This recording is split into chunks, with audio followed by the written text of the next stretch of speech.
For 7 years, I lived on later. Later, I'd travel. Later, I'd date. Later, I'd breathe. I just needed one number first. $80,000. My down payment, my exit. I thought a small house in Phoenix would end my family's grip quietly. Instead, the moment they smelled my savings, my mother detonated our lies in public, and the police finished the sentence. My name is Miranda. I live in Phoenix, Arizona, and I'm a project manager at a big company. Glass walls, badge scanners, meetings with calendars that look like war zones. I build schedules for a living because chaos was my first language, and control became my survival skill. In my family, chaos wore perfume and called itself love. My little sister Cassidy was the golden girl. I was the steady one, which is what people call you when they've decided you're allowed to suffer as long as you don't inconvenience anyone. Mom adored Cassidy with a devotion that looked tender from a distance and felt like possession up close. Dad didn't worship anyone. He simply agreed with whatever kept the house quiet. He mastered the art of being present without being responsible. If Mom was the storm, Dad was the closed window. You could hear him, you could see him, but you couldn't get warmth from him. The normal in our house was simple. Cassidy wanted, Mom provided. And when the bill came due, Mom turned to me with that calm, expectant stare. Family helps family, she'd say. Voice soft like a lullaby, eyes hard like stone. It wasn't a request. It was a tax. Cassidy collected fresh starts the way other people collected shoes. A boutique idea, a wellness thing, a brand. She always had the confidence of someone who'd never been forced to face consequences. Mom funded the fantasy. I funded the aftermath. If Cassidy's rent was late, Mom would call me crying. If Cassidy needed a car repair, Mom would call me furious.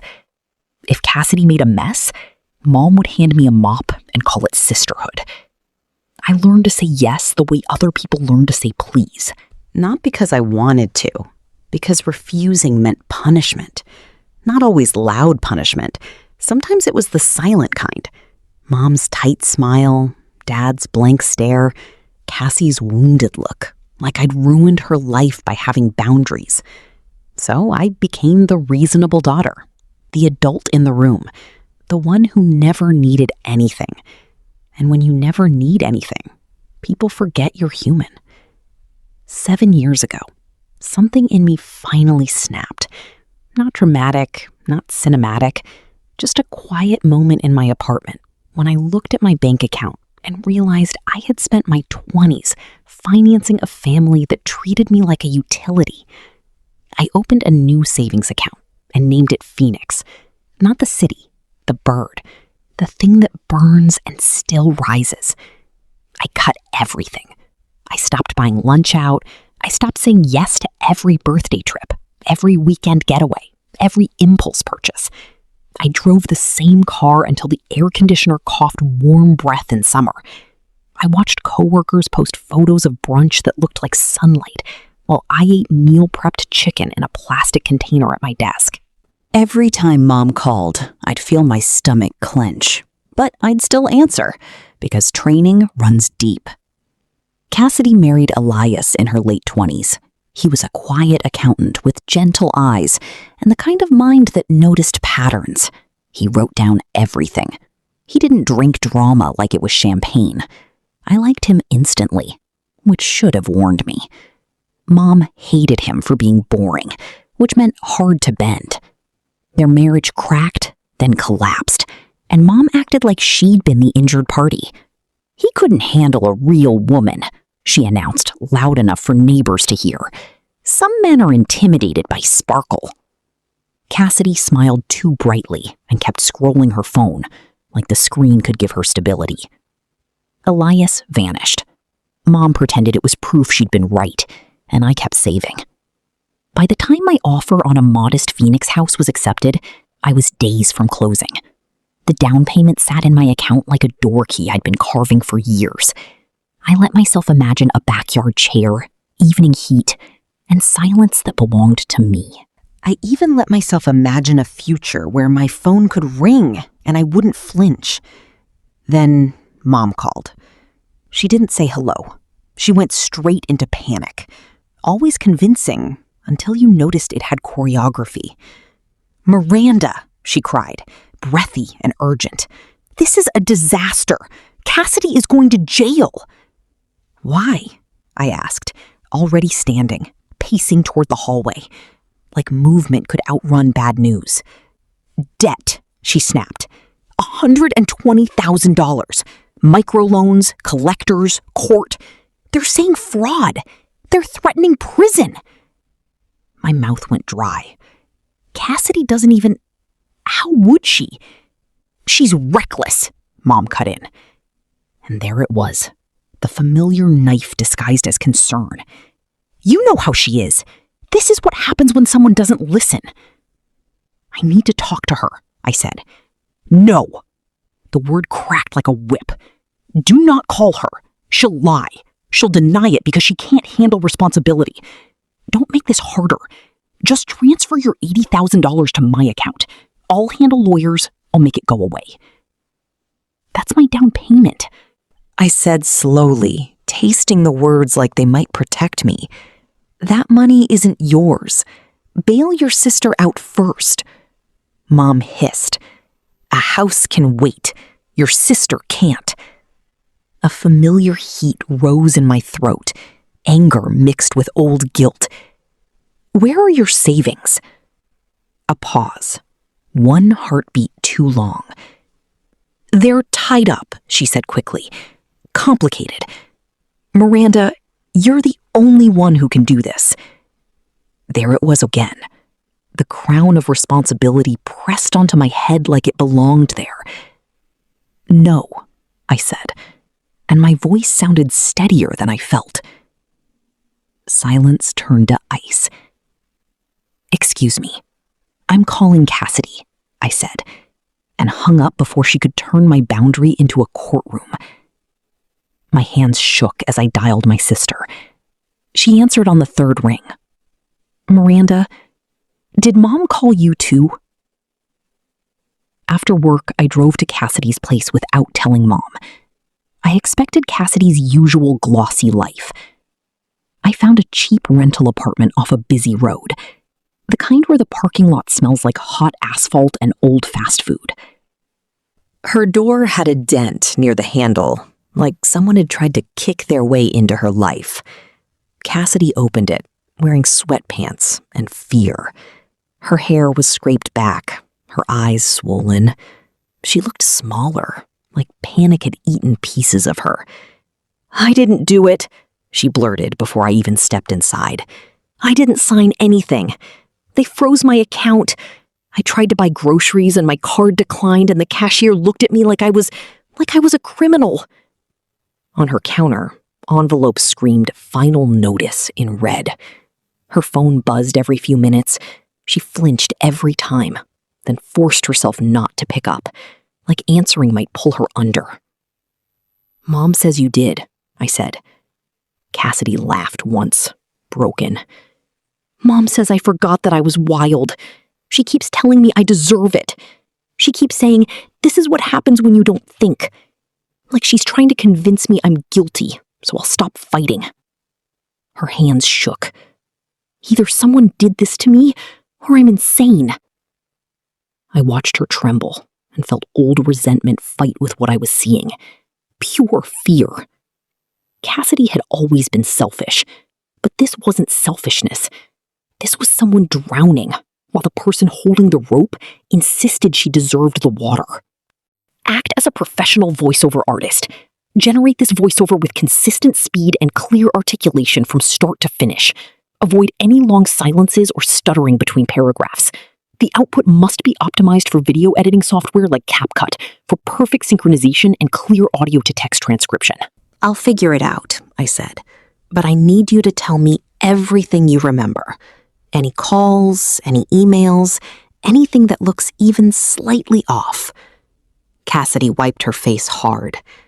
There are emails I don't recognize, she whispered, and password reset texts at weird hours, and Mom keeps offering to handle it like she wants me to stop looking. That word handle rang in my head like a warning bell. The next day, Elias found me outside my office building, waiting like a man who'd learned to survive storms by standing very still. I didn't leave Cassidy, he said the moment we sat in the noisy coffee shop. His hands were steady, but his eyes weren't. He slid a thick folder across the table like it weighed more than paper. Your mother forced me out, threatened my job. I stared at him. How could she force you? She called my supervisor, he said. She hinted I'd been misusing client data. She implied I'd been gambling. She laughed and said, "Men like you think you're safe because you're quiet." Then she told me if I didn't file, she'd make sure Cassidy believed I abandoned her. She wanted me gone, Miranda. She needed me gone. Why? I asked, though a part of me already knew the answer. Because I started asking questions, he said, about money, about where it was going, about why Cassidy's accounts didn't match what your mother said. I opened the folder. Dates, devices, IP addresses, e-signatures, transfers. The loans didn't land in Cassidy's account. They moved straight into crypto exchanges and gambling platforms. Neon doorways where money disappears and hope pretends it's strategy. Elias pointed to a line. Look at the device fingerprint.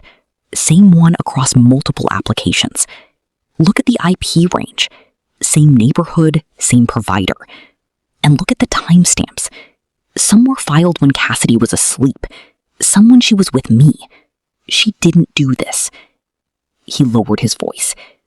Your mother has a gambling problem. The words didn't feel real. My mother was the woman who mocked other people's weakness. She measured worth in appearances. She acted like control was morality. A gambler didn't fit the costume, but the evidence did. I flipped through page after page, and the pattern sharpened until it cut.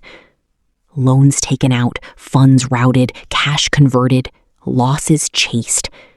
The kind of cycle that eats families quietly until it can't stay quiet anymore. Mom's favorite word echoed in my head. Family. She called me, I said, voice hollow. She wants my down payment. Elias nodded once. She's cornered. She thinks you'll save her because you always have. Report it. My stomach twisted. Reporting it meant choosing truth over the mythology I was raised in.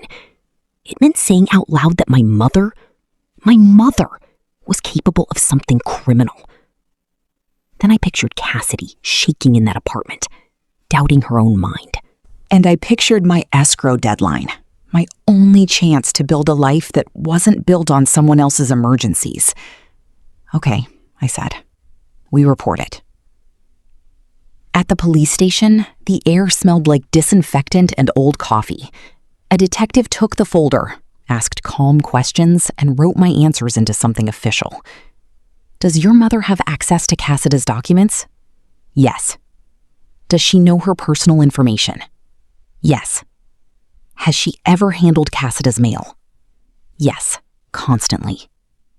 The detective didn't flinch. He'd heard worse. That steadiness made me feel both safer and sicker. Before we left, Elias leaned toward me. Move your money, he said. Today. I called my realtor from my car and pushed the escrow deposit through immediately. She tried to reassure me with cheerful professionalism, but my voice didn't match her mood. Please, I said. Today. 2 hours later, I got confirmation. Escrow deposit received. My money was no longer reachable. That night, Mom called 8 times. Then she texted, "You're choosing a house over your sister." Then, "Answer me." Then, "Don't you dare do this." I stared at the screen until my eyes burned and my hands stopped shaking. I didn't answer. Not because I was brave. Because if I answered, she'd pull me back into the old script. Apologize, explain, sacrifice. The next morning, the office felt normal. Until it didn't. Sound thinned. Heads turned. A silence spread like a stain. Mom was walking toward my desk like she owned the place. Hair curled, lipstick perfect, handbag tight on her arm. She looked like a woman arriving for lunch, but her eyes were too bright, too sharp, like panic dressed up as confidence. She wanted witnesses. She stopped at my desk and didn't lower her voice. "That money isn't yours? Bail your sister out first," she ordered, loud enough that at least 18 coworkers froze. "You think you can sit here in your little office while your sister is facing prison? What kind of daughter are you?" My heart hammered so hard it made my ribs ache. For a second, I was 16 again, swallowing shame like medicine, scanning the room for an escape that didn't exist. Then I remembered the IP logs, Cassid's terror, the detective's calm questions, the escrow confirmation on my phone. I paused, then smiled, because sometimes the only way to survive a predator is to show it you're not prey. "I would have loved to help, Mom," I said evenly, standing up. "But an hour ago, I transferred that money into escrow for my house. Right around the same minute Elias delivered the IP logs to the police, proving you took out every one of those loans in Cassid's name." The office went dead silent. Even the air conditioning seemed to hush. Mom's face drained. Her mouth opened and closed like the truth had stolen her oxygen. Her eyes darted fast, calculating, searching for a lie that could fit in front of witnesses. "What did you just say?" she whispered, then snapped louder. "What did you just say?" "I said the police have evidence," I replied, "and the money is gone." Her mask cracked into something ugly. "You ungrateful little... After everything I've done for you!" "For me?" I asked, soft and sharp at once. "You stole Cassidy's identity. You destroyed her credit. You broke her marriage. And now you tried to take my house." That last word, house, seemed to unhinge her. She lunged toward my desk, like she could grab the reality back, like she could snatch my laptop, my phone, my voice. Security stepped in firm and fast. One guard placed himself between us, palm up. "Ma'am, you need to leave." "This is my daughter!" Mom shrieked. "She's lying! She's trying to ruin me!" I saw my coworkers' faces. Shock, discomfort, that polite horror people wear when they realize someone else's private life is bleeding in public. My cheeks burned. I kept my voice low anyway. "You ruined yourself," I said. "I just stopped paying for it." As they escorted her out, Mom leaned close enough to spit her last weapon into my ear. "You'll regret this," she hissed. "You always come back. You always need me." I smiled again, smaller. "No," I said. "I don't."